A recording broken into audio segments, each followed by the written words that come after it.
Welcome to Jammin' with Jason Mefford, a show where we discuss topics relevant to chief audit executives and professionals in audit, risk, and compliance.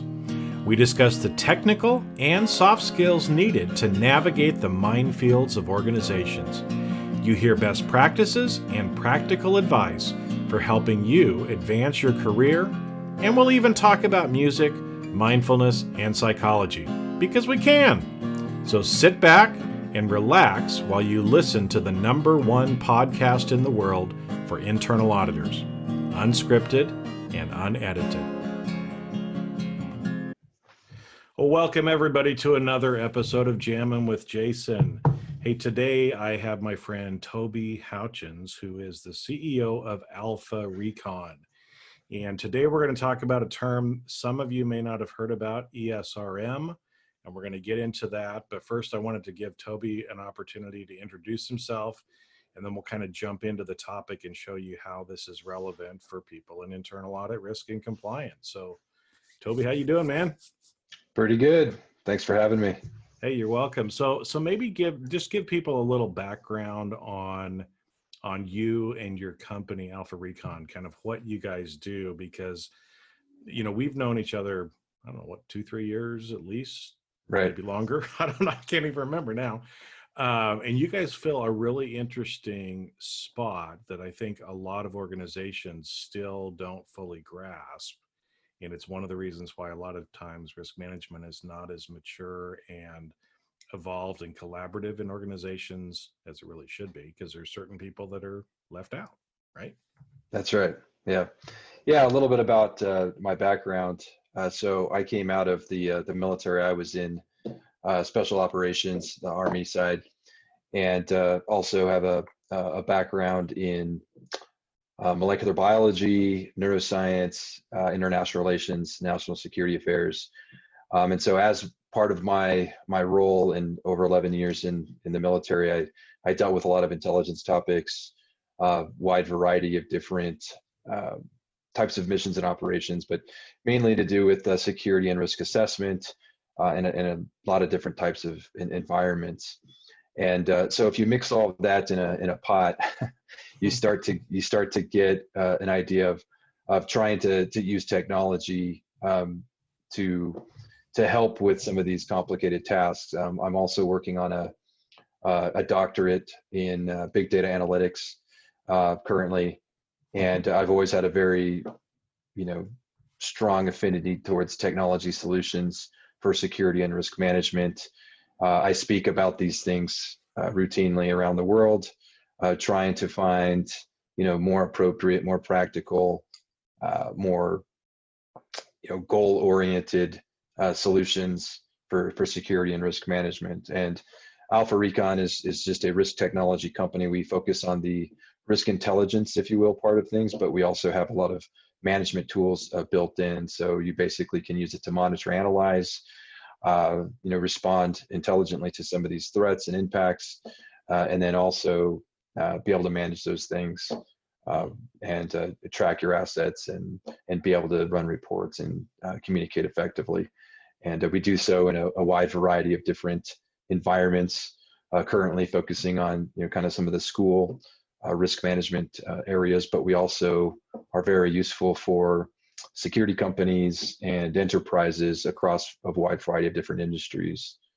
And I'm also a subject matter expert in what you mentioned, ESRM, which is Enterprise Security Risk Management. Some people call it security risk management, and they keep off the E, especially in Europe, but the idea is the same. And it really seems like common sense to me, but and to a lot of people that are now starting to move forward with security risk management.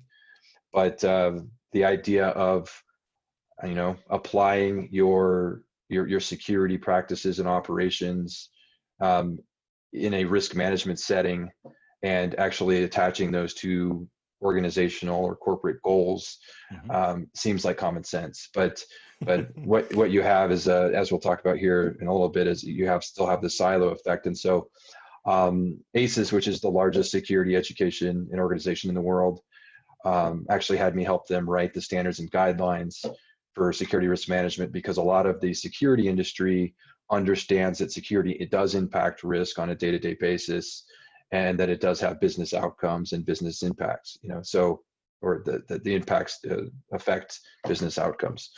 So on the security side, you're really seeing this kind of convergence towards risk management. And so we released the standards and guidelines in September at the Global Security Exchange in Chicago. And it's just an area that I find fascinating. And it's also an area that you need technology to kind of help implement these solutions, because it's one thing to break down silos, to make information and data useful and actionable.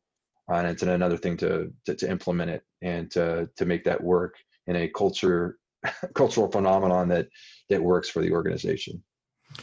Yeah, and I think it's, like you said, it's common sense that we should be doing this. Unfortunately, it's still not common practice, right? Which is why we're talking about this. And, I don't know, I've been on this bandwagon for 20 years on, when it comes to, because maybe I'll try to explain a little bit. We've got the ESRM that you guys are kind of focused on. A lot of people have heard of ERM, right? But that enterprise risk management. But it's really to manage risk in an organization. There's a lot of different inputs, one of which is security, one of which is operations. There can be financial, there can be, some of the external things as well. That all of these things are forces or things that are driving events that are about to happen or have happened, right? And so, especially from a military background, that's where you came from, right? You were monitoring from a security standpoint what's going on to be able to assess risk and know what to expect, right? Kind of from that standpoint. And I see this again, it's one of these areas that really has to be brought in. And this is where collaboration comes in. Because like you said, I think a lot of times people take that very narrow view of risk management to where maybe they're only thinking about finances or they're only thinking about operations, and they don't think anything else besides their very narrow scope would affect risk. But in fact, all of these things have an impact on everything within the organization, right? That's right. Yeah. And, on that note, if you look at because ESRM is most closely aligned to ERM, and ERM is a topic that risk professionals can understand and appreciate and have some, affinity with. And ERM itself has evolved over the years. What ERM was in 2001 is a lot different than, what it is now. And you've had a couple of financial crises. That's what happened. I was going to say that's what happens when you go through global financial crisis, right? Right. When you have a crisis, typically everybody's wondering, well, what did we do wrong? What kind of due diligence did we have done? What kind of standards and guidelines? And so then you have the COSO and the different types of frameworks that are out there that help to provide a model. Sometimes there's maturity models associated with that, but the idea of ERM is just simply all risks as it relates to the business and for the betterment of that business. Being able to early, identify these risks early. Being able to assimilate them, report them, and then apply whatever controls, mitigations, management, removal, whatever you want to do to those risks. And so ERM is fairly well established, if not a little bit debated as far as what it entails. How much of it is governance? How much of it is operational? How much of it is day to day? How much of it is it just a C-level type of reporting function? But one of the major limitations of ERM on its own is that it kind of lives in some tower, in an office somewhere, and you have these risk professionals that are basically looking at data that they have access to, and usually it fits into a model, whatever some simulation or financial asset model that they've created, or a risk model for certain types of threats, and they run the numbers that they have through these models and come up with an output, and then they deliver this to the stakeholders and they make decisions based on that. So that's great, but unfortunately there's a lot of other impacts that would impact those models that are maybe not in there. And by the time you work through one of these simulations or do one of these big data analytics operations, some of the underlying assumptions and some of that data has changed. You're missing data, you're missing impacts, and that's where security really comes into play, because you're looking at external impacts, environmental impacts, that impact the day-to-day operations. And so those organizations that have security siloed off, and you've got one person doing mobility risk, another doing cyber, another human risk, physical risk, production risk. You look at all these different, types of risk that are potentially in the security purview. And if you're not collecting, information and turning that into intelligence that are going to kind of impact those risk, kind of that risk understanding and what that risk reporting, you're really doing a disservice. And with the technology that we have today, there's no reason why we can't be monitoring threats as they overlap across different silos and as they impact the business. I mean, technology has evolved to the point where you can start getting closer to those sources, receiving more sources, more sensors, bringing that in so that you can have a more intelligent decision-making capability than just sitting some kind of analytical framework on top of existing data that's been, sitting there for a while. Yeah, no, and I think, from what you said, there were a couple of really important points, I think, to kind of just summarize that we can maybe go down on. Because I think, like you were talking about, kind of the traditional ERM model, right, is we gather some data, we create some kind of model, we come up with a point in time risk assessment that we then usually use for, a year, let's say, because that's kind of been the historical thing, right? We do an annual risk assessment based on historical data, and then we're making decisions. But, the point is, like you said, with technology, with some of the changes that are going on, we can actually receive and get some of this data quicker, right? Right. And we should move from more of a point in time assessment to more of a continual assessment. But here comes the problem, right? Is we're overblown with data, right? You said you're doing a lot of stuff with big data too, right? Right. But data is not intelligence. So maybe we should spend just a minute on talking about the difference between data versus intelligence, because one of the things that I think is really cool what you guys do is you take that data and you create intelligence, real-time intelligence for people so that they can make decisions, especially when a security issue happens, right? Right. And that's an important distinction. And people that are in the intelligence community or the security assessment community, and even some people in the risk modeling, community, understand the difference between data and intelligence. But just for the purposes of the audience, data is just what it is. It's either you get some information, you have a source that came in, some kind of a tidbit of data that's come in. Intelligence is basically what you have now done with that data to make it meaningful to the end user or to some kind of for some kind of goal. Intelligence usually has a requirement to begin with. Sometimes you don't know what that requirement is exactly, but you at least know, hey, I need to know these types of things. And that understanding and using that data to help with that understanding, kind of turns that into intelligence, whether it be in the form of risk ratings, whether it be in the form of kind of an analysis, whether it be trends, predictive analytics, these types of things. So big data, typically, historically has rested on existing data sets that are there. You can find some trends, you can do some backwards, kind of analysis on this and even project, given, historical data.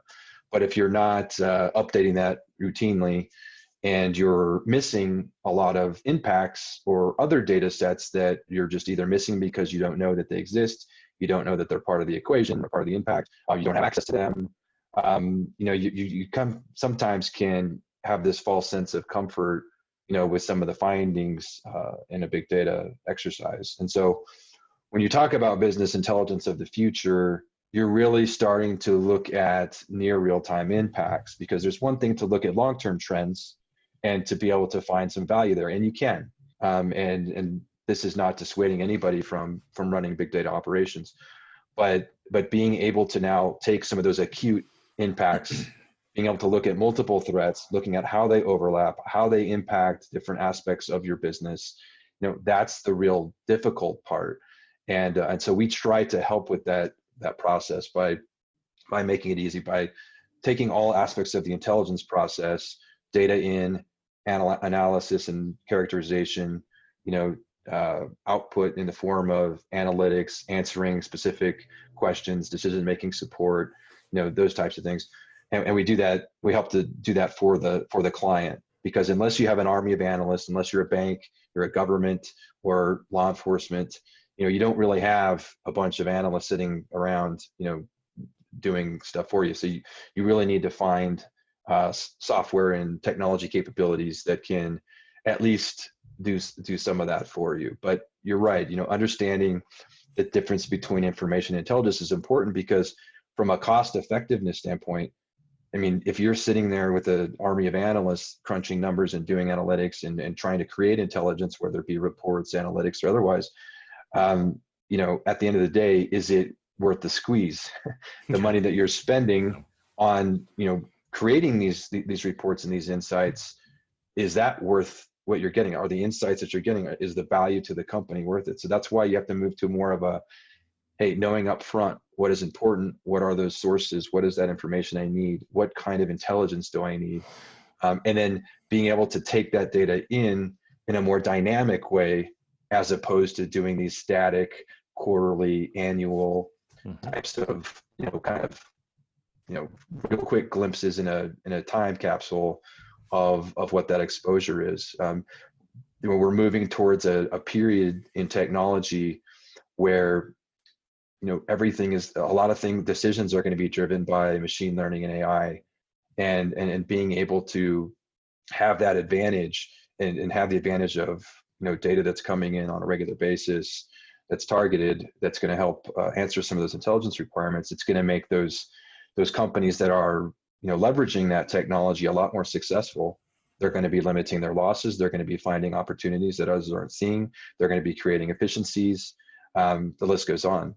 Finding little, whether it be operational gains, or whether it be market gains, whether it be being able to see, creating a culture that's more efficient, being able to collect information that's more acute, that would have impacts on the bottom line of that company. Those types of companies that are leveraging technology to do that are going to be much more successful and are going to rise to the top. Whereas people that are kind of in companies that are stabbing in the dark, if you will, or using what I would call a breathe your own exhaust, risk model, like where you're just taking data that's there and not taking all of the other impacts into account, the day-to-day impacts that impact your business. You really are in some ways breathing your own exhaust. There's some insights that can be gained from it, but the future is moving towards dynamic risk management, dynamic decision-making capabilities, and you're either going to be ready for that or you're not. Well, I think that's one of the really cool things that I think you guys do is, that you brought up from before, is I like that analogy of breathing your own exhaust, because, you can do that for a while, but then you're going to end up passing out, right. From the carbon monoxide. But the point is that so much of risk management is done only using internal data. And only the intelligence within the organization. I don't see as many companies actually looking outside, because, like you said, they're trying to run and analyze the data they have. The problem is they don't have some of the data that will also impact them. Which is where companies like you kind of come in to help out, because there's just certain information that you're not going to have. If you're like you said, if you're the military, if you're, law enforcement, you get a whole bunch of information when it comes to security, but the regular companies don't. And even, large multinational companies don't have some of that information. And so if they're trying to assess risk in their silo just with internal data, they're never going to see some of these external things coming that everybody else can see who has access Right. to the data, and right. So like you said, if you've got access to more of that, dynamic instead of static data, you're going to be able to win, where the static folks are going to be left wondering, kind of sitting on their hands going, well, what do you mean? I never could have expected this. Whenever I say that, it reminds me of the 2008 financial crisis. And I don't know how many people I heard say, I never saw this coming. It was a perfect storm. And it's like, are you kidding me? All the people that were looking at the dynamic data and were modeling the future being different based on what they're starting to see, there were a lot of people that saw it coming. That's right. Yeah, and there's and that's part of it. It's more than just governance and compliance, checking the block. Those are important functions, and there's risk involved with that, and you have to be monitoring that, and you have to make sure that you're minding your P's and Q's there. So there are those internal metrics that have to be monitored and have to be modeled, and that's part of it, but that's not the whole thing. And so what you're finding is the skill sets and the expertise required for risk officers are changing, and you have to be more than just a financial asset expert, or you have to be more than just somebody that's an expert in governance and compliance. And now you're starting to have some intelligence capabilities as well if you're going to really thrive in the future. I mean, if you look at Cemex, for example, perfect example, they actually hired former intelligence experts to run their risk outfit.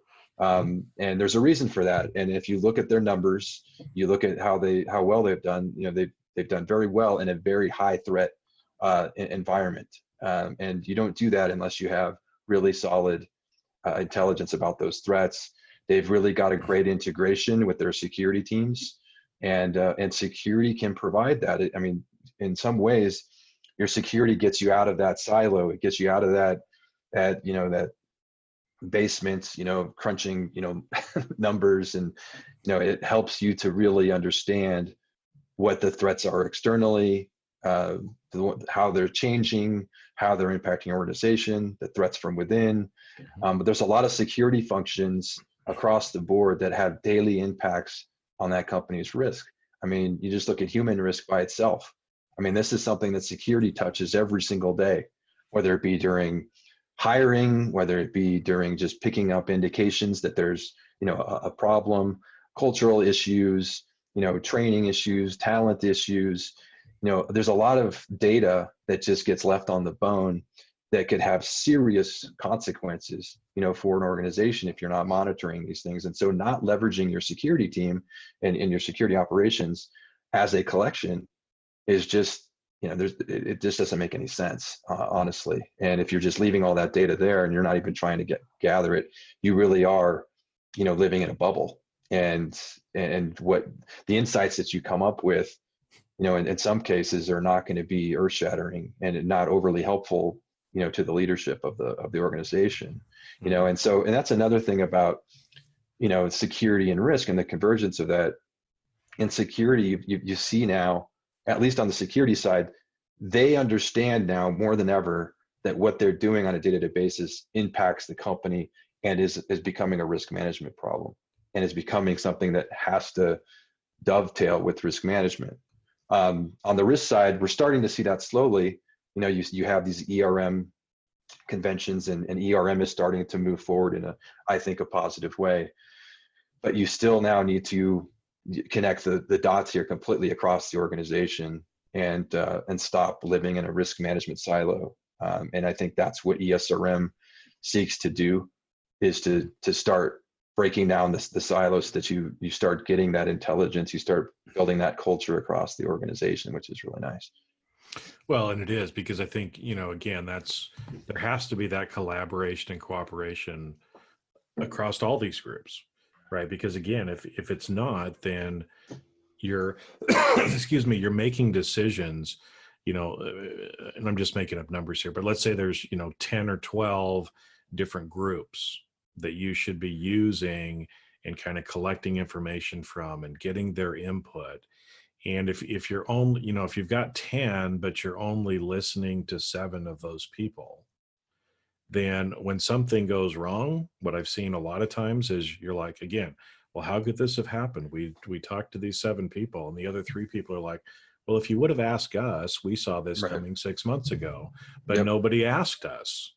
Yep. And so, I think this is why it's so important to get that discussion out there. And it's going to be different for every organization, but all of these different people that you need the input from, you need to get their input and invite them to the table, because those 10 heads are going to be better than the 7.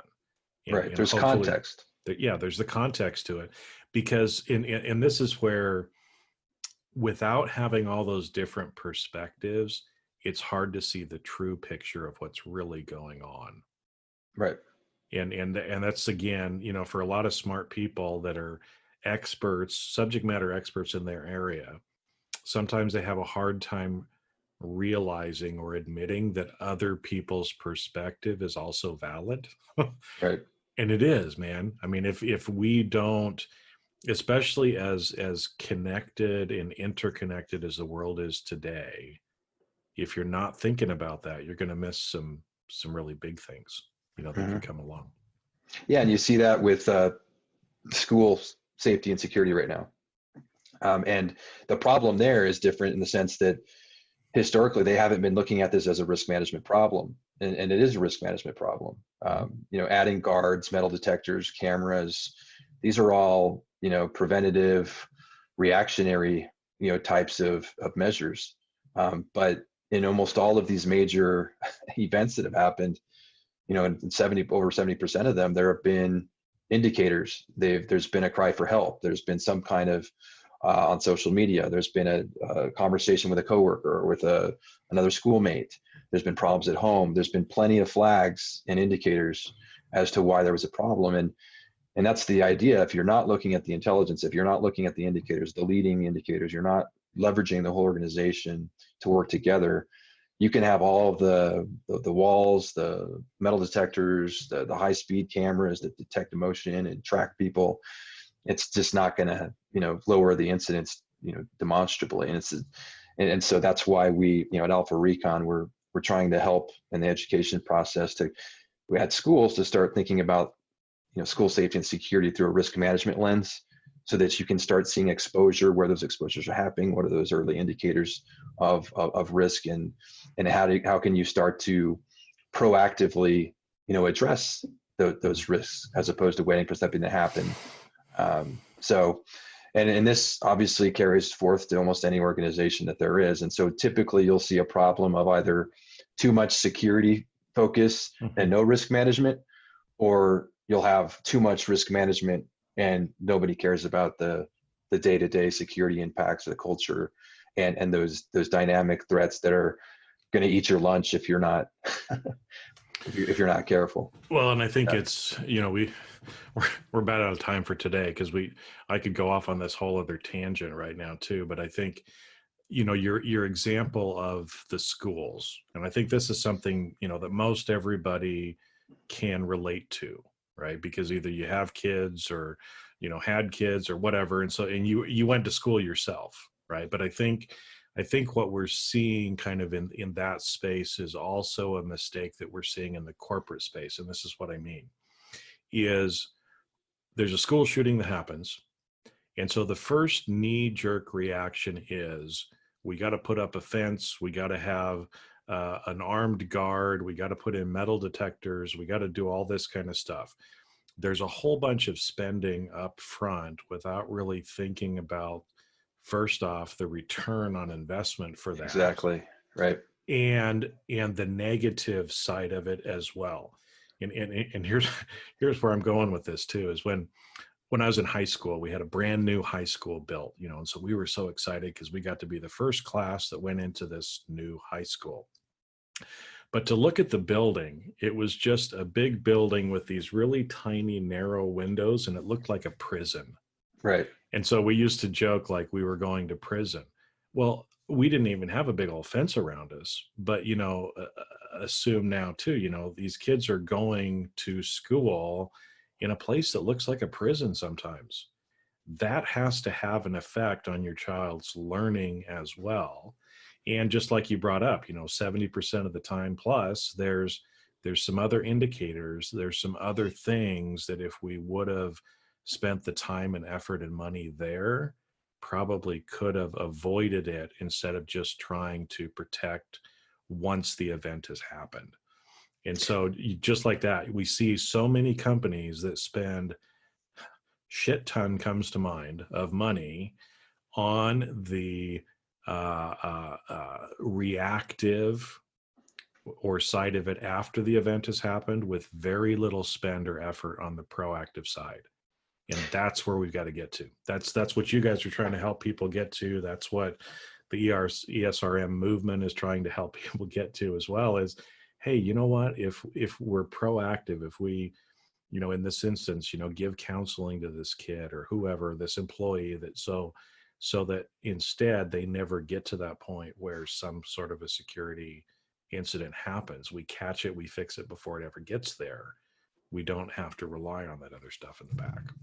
Yeah, and then the last thing I'll say about this is that's the other part of this is the optimization. So now when you're intelligence driven, you're data driven, you're now able to make those decisions that are going to have the maximum ROI and maximum impact, and in some cases save money. It's just like ERM. You're looking at where do you need to have that risk management spend. Same thing with the ESRM. How do you optimize that security? Which is going to have the best impact? And when you start using actual data to support that, incidents, events, exposure, metrics, now you can really measure the impact of what your security and risk team is doing and how that's, instead of just looking at profit and loss, which is just one measure, now you can actually see changes in exposure, changes in spend, optimization of spend. So that's the other, benefit of looking at things and having it with having intelligence as the core. Yeah. It is. So I'm glad you came on so we could talk about this, because I think, again, for everybody listening, whatever you're doing, whether you're an auditor, whether you're in risk management, whether you're in compliance, whether you're in security or operations, whatever, we got to start working better together and start bringing in these different perspectives, because that's how we're going to be able to get that intelligence and make these better risk decisions for the entire company. Right. Again, that are linked back to what really matters for the organization and what it needs to be able to succeed. Right. What it has to do right, and what, if it goes wrong, becomes a very big deal for us, and focus on those areas. And what we've been talking about and kind of the niche where you guys play really helps with that in organizations. Now we just need to get it from being common sense to common practice. Right. And then technology can help that. But we're working on it. And I think there's a lot of things that are happening on the technology side. And there's been some improvements made both in, theory and practice. So we're getting there. It's just, going to take a lot more education, a lot more data points, a lot more success metrics for people to start looking at this and saying, oh, this does has an impact on my business. This can positively impact us. So once you start to, get more historical data points that show the positive impact, I think you'll see a larger movement towards those more comprehensive, holistic risk management programs. So. Yeah, I think we're very, very, very close from a technology side. Well, Toby, thanks for coming on today. As always, enjoyed talking to you and kind of hearing about and trying to spread the message that I know both of us have been trying to spread for a long time. We just, again, everybody that's listening, let's not make this just common sense, but let's start making this common practice in your organizations, because thinking about it with no doing doesn't help anybody. In fact, it probably hurts you more. So reach out to other people in your organization, go find your security people, because they have a big, big impact on risk management as well in the organization. So with that, thanks, Toby. And I think it's probably time for us to sign off. All right. Thanks for having me, Jason. Thanks. And people can find out more on our website if they're interested in our technology. Yeah. And it's alpharecon.com, I believe, right?